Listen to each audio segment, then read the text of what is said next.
अस्सलामुअलैकुम दोस्तों, कैसे हैं आप लोग। उम्मीद करती हूँ कि आप सब ठीक होंगे। मैं भी ठीक हूँ। तो आज मेरे व्लॉग का दूसरा दिन है और मेरी सुबह की शुरुआत होती है थोड़ी सी उदासी के साथ, क्योंकि अभी 1-2 दिन पहले ही मैंने वॉकिंग स्टार्ट की है और आज मेरी तबीयत ठीक ना होने की वजह से मैं वॉक करने नहीं जा सकी। तो आज का मेरा पूरा दिन इसी गिल्ट में नहीं गुजरने वाला है दोस्तों, क्योंकि मैं बहुत ही सहनशील हूँ। ऐसी छोटी मोटी बातों से परेशान नहीं होती हूँ, लेकिन मैं हार मानने वालों में से भी नहीं हूँ। मैं कल से इंशाल्लाह एक भी दिन गैप नहीं करूंगी। तो दोस्तों अब मैं जा रही हूँ ब्रश करने। तब तक आप लोग मेरे वीडियो को लाइक करके मुझे थोड़ा सा सपोर्ट करिए, क्योंकि आपका एक लाइक मेरे लिए बहुत मायने रखता है। और हाँ दोस्तों, जब तक मैं कॉफ़ी पी रही हूँ तब तक आप एक प्यारा सा कमेंट भी कर दो। तो चलिए आज के लिए इतना ही। अगर आपको इसका फुल ब्लॉग चाहिए तो कमेंट में फुल लिख दीजिएगा, तो मैं आपको इसका लिंक दे दूँगी। ठीक है, बाय, टेक केयर, अल्लाह। तो फिर मैंने कॉफ़ी पिया और अब मैं अपने रूम का हुलिया ठीक करूँगी, जो मेरी बेटी और उसके पापा ने मिलकर बिगाड़ा है।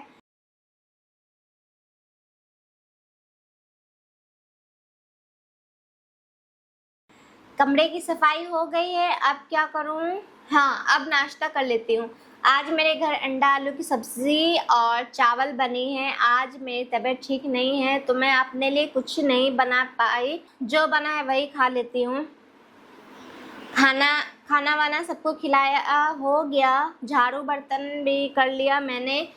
अब 1 बज चुका है और अब मैं जा रही हूँ तैयार होने, क्योंकि मुझे वीडियो भी शूट करना है। तो मैं तैयार हो गई हूँ, अब मैं जा रही हूँ वीडियो शूट करने। फाइनली वीडियो शूट हो गया। अब मुझे लगी थी भूख, अब मैं पहले खाना खाऊंगी, उसके बाद ही कुछ करूँगी। दोस्तों हमारे घर पर एक ही बार नाश्ता और खाना बन जाता है और हम उसे बहुत ही चाव से खाते हैं। वैसे किसके किसके घर ऐसा होता है। तो अब मेरा खाना हो गया है, अब बारी है बर्तन धुलने की। तो मैं बर्तन धुलने जा रही हूँ।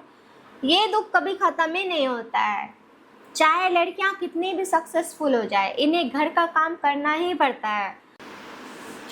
काम से एक बात याद आ गया दोस्तों, जब मेरी शादी नहीं हुई थी तो आपको पता है मैं अपने घर का कोई भी काम नहीं करती थी, जिस वजह से मुझे बहुत बात और ताना भी सुनना पड़ता था। मेरे घर वालों को छोड़कर कोई भी रिश्तेदार आते थे और मुझे बैठा देख लेते थे तो सब मुझे एक ही बात बोलते थे कि कुछ नहीं करती हो, ससुराल में क्या होगा तुम्हारा। सब यही बोलते थे। तो देख लो, अब मैं हर चीज़ खुद से ही करती हूँ।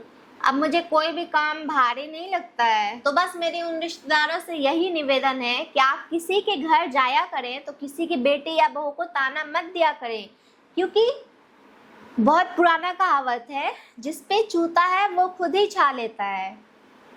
बात बहुत हो गई, बर्तन भी धुल गया, सफाई भी हो गया। मुझे ना बचपन से एक बीमारी है दोस्तों। अब आप सोच रहे होंगे इतनी अच्छी भली लड़की को क्या बीमारी हो सकता है। अरे मुझे बात बनाने की बीमारी है। अगर किसी का दिल टूट जाए, भरोसा टूट जाए, यहाँ तक कि खुद पर से अपना आत्मविश्वास छूट जाए, तो मैं वहाँ इतना बोलती हूँ कि अगला इंसान मुझसे मोटिवेट हो ही जाता है। अब पता नहीं ये अच्छी बीमारी है या ख़राब, पर मैं इसे खुशी खुशी से एक्सेप्ट कर लेती हूँ। चलो भाई, अब मेरा वीडियो एडिट हो गया है। अब 6 बज चुके हैं और अब मेरा खाना बनाने का टाइम हो गया है। आज मैं क्या बनाऊँ सोच ही रही थी कि मेरे दिमाग में आया क्यों ना आज सोयाबीन की सब्ज़ी बनाऊँ। तो फिर क्या था, मैंने रोटी और सोयाबीन की सब्ज़ी बना लिया। रोटी तो मैं रोज़ बनाती हूँ, लेकिन सोयाबीन की सब्ज़ी मैंने पहली बार बनाई है।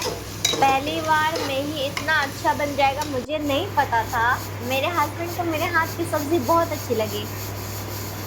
अब जब मेरे हस्बैंड को मेरे हाथ की सब्ज़ी अच्छी लगी है, उससे बड़ी बात मेरे लिए और क्या ही हो सकती है दोस्तों।